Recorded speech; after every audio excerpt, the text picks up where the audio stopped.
Яйцето има три основни съставни части. Черупка, която предпазва яйцето, жълтък и бълтък.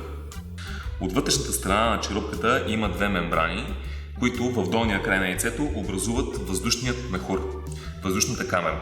Току-що снесеното яйце няма въздушна камера или тя е миниатюрна и докато яйцето се охлажда, съдържанието му се свива. Вътрешната мембрана се отделя от външната и така се образува вече споменатата въздушна камера.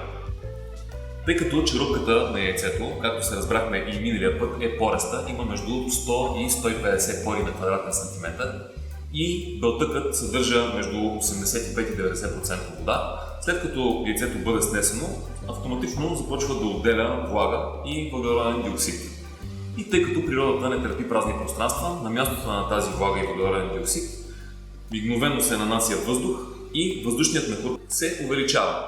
Затова и когато потопим яйце в купа или в чаша с вода, когато е старо, обикновено плува на повърхността. Най-доброто място, на което може да съхранявате яйцата, е в хладилника. След като ги купите, ги оставете в опаковката. Тя помага яйцата да не поемат прекалено много аромати и също така, благодарение на нея, се изпарява доста по-малко влага. Когато прибирате яйцата в хладилника, не ги оставите на вратата, там където добрите производители са предвидели, тъй като температурата много често се променя, а също така може да счупите някое яйце. Оставете ги на някой рафт, така че да не ги закачате. Може да стоят в хладилника между 3 и 5 седмици, когато са в естествената си опаковка. Ако са счупени, може да ги оставите между 1 и 4 дни в адекватен контейнер.